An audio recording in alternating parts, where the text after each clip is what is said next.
Teman-teman, sekarang kita bahas lagi mengenai teks amnesti 2025 ya, atau pengampunan pajak 2025 atau RUU atau Rancangan Undang-Undang Pengampunan Pajak 2025.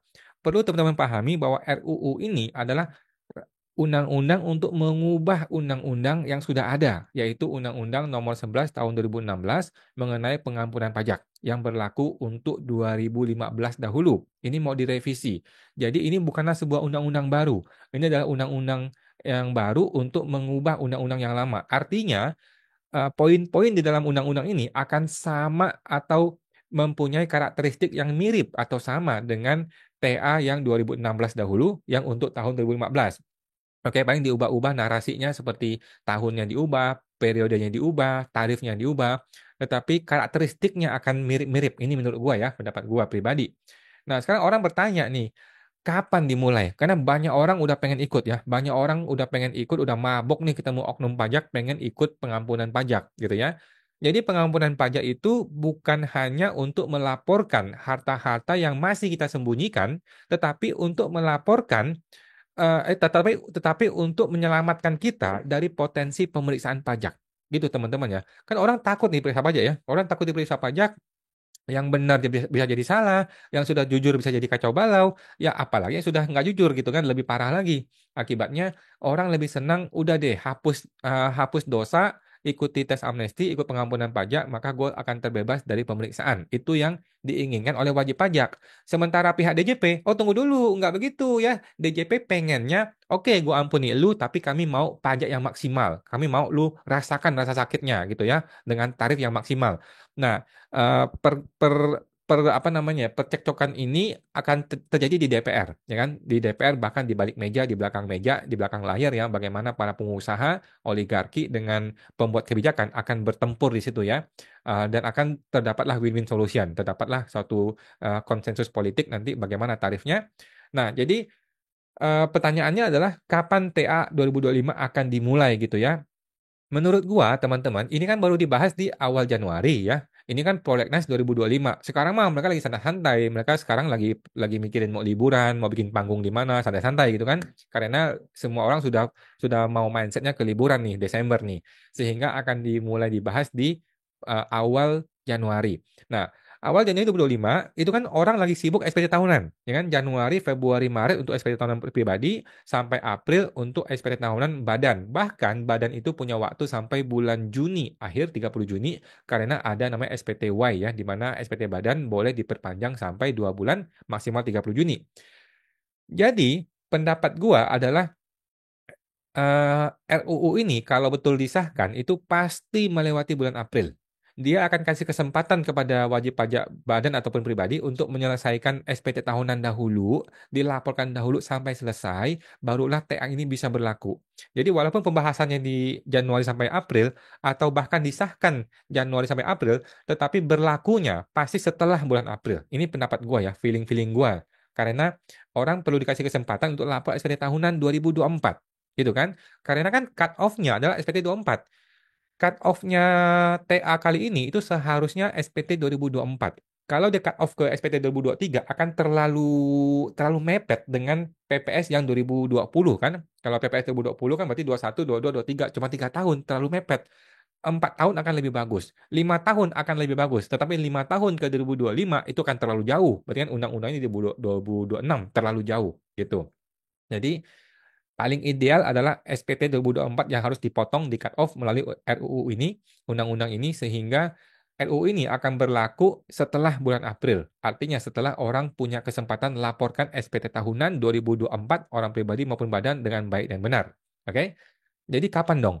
Jadi ada dua opsi nih menurut gue ya teman-teman ya. Opsi pertama adalah TA ini akan berlaku 6 bulan dari 1 Juli 2025 sampai 31 Desember 2025.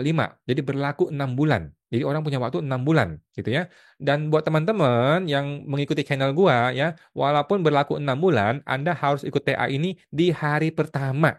Teman-teman ya, H1, H+1 adalah Anda harus sudah ikut TA ini. Oke? Nanti Anda boleh menambah lagi. Oke, Anda boleh menambah lagi harta TA itu kalau lu merasa ada yang belum dilaporkan. Tetapi H+1, hari pertama TA Anda wajib ikut. Oke? Jangan sampai lu menunda-menunda, nunggu nanti di bulan ketiga bulan keenam tiba-tiba lu masuk pemeriksaan pajak, cilaka lu bos ya. Ini dari awal harus ikut TA buat teman-teman yang ikut follow channel gua ya. Jadi ada masa 6 bulan, periodenya adalah periode 2024 ke belakang. Jadi 2024 ke 2021 itu periode ketiga, periode keduanya adalah 2020 ke 2016, periode pertama adalah 2015 ke 1985. Kira-kira seperti itu, ada 3 periode. Kemudian opsi kedua yang mungkin dilakukan oleh negara adalah masanya adalah 3 bulan. Jadi dikasih waktu masa 3 bulan dari 1 Oktober sampai 31 Desember 2025. Kira-kira gitu ya. Masa 3 bulan. Kenapa? Karena kalau dikasih waktu 6 bulan, orang tuh mundur. Orang tuh suka suka menunda ya sampai 6 bulan, bulan kelima, bulan keenam baru rame. Tapi kalau dikasih waktu 3 bulan, orang sudah akan buru-buru ya dari awal bulan pertama gitu ya. Jadi 3 bulan dan bisa diperpanjang sampai Januari ke Maret 2026. Kita ingat teman-teman yang waktu itu ya, waktu TA 2016 dahulu, TA itu kan diperpanjang masanya sampai ke Januari sampai Maret 2017. Ingat nggak teman-teman? Ingat ya, waktu itu ada perpanjangan waktu TA. Nah, jadi kalau dia berlaku di Oktober sampai Desember 3 bulan, akan ada kemungkinan dia perpanjang sampai ke Maret 2026. Intinya, anyway, kira-kira 6 bulan adalah angka yang ideal ya. 6 bulan adalah masa waktu yang ideal untuk kasih kesempatan orang untuk ikut tes amnesti ini gitu ya. Bisa 6 bulan dari pertengahan sampai akhir tahun, atau dari 3 bulan dipecah gitu ya, dari 2005 dan 2026 gitu. Nah, sekarang buat teman-teman Anda semua, pengusaha atau orang yang punya MPP atau punya harta yang belum dilaporkan, yang sudah ancang-ancang mau ikut TA, apa mesti Anda lakukan? Yang mesti lo lakukan adalah nggak usah pusingin dulu TA, teman-temannya. Masih lama, teman-temannya. TA itu masih lama, masih mungkin tahun depan.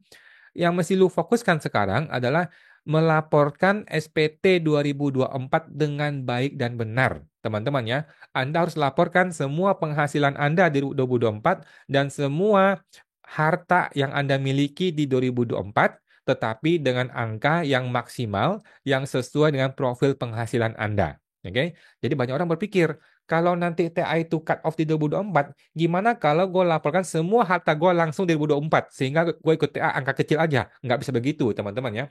Anda mesti laporkan SPT 2024, hartanya adalah harus sesuai dengan profil penghasilan Anda di 2024, gitu dong. Kalau 2023 lu lapor harta 1 miliar, nggak bisa tiba-tiba 2024 Anda nambahin 10 miliar menjadi 11 miliar, nggak bisa begitu. Tergantung penghasilan lu berapa. Oke, jadi tergantung dari penghasilan di 2024 berapa, kenaikan harta 2023 ke 2024 adalah harus sesuai dengan profil penghasilan. Nah, sisa harta yang belum lo laporkan itulah yang Anda siapkan, Anda cadangkan untuk dilaporkan di TA 2025 nanti. Oke, mudah-mudahan harta ini belum ketahuan oleh Cortex ya sebelum TA dimulai. Kalau TA dimulai sudah ketahuan dahulu, maka ada 2 kemungkinan. Kemungkinan pertama adalah Anda dikasih kesempatan ikut TA, kemungkinan kedua adalah disuruh pemeriksaan, kemudian disuruh bayar dulu baru boleh ikut TA. Nanti kita tunggu deh bagaimana konsep TA yang sebenarnya nanti ya akan berlaku di 2025, dan nanti itu kalau karakteristik dari TA 2016 dulu, orang yang sedang diperiksa pun akan dihentikan pemeriksaannya. Dan menurut gue itu bagus ya, bagus untuk kita semua supaya orang mempunyai kesempatan yang sama untuk ikut TA. Itu teman-teman ya. Oke, buat teman-teman yang mau pantau TA ini, silakan masuk ke website gue ya, www.ta2025.com ya. Yang mau memantau TA ini, www.ta2025.com. Yang mau pantau websitenya, kita akan informasikan semua update terbaru mengenai TA ini di website tersebut ya. Silakan masuk. Teman-teman, sampai jumpa lagi. Semoga terbantu.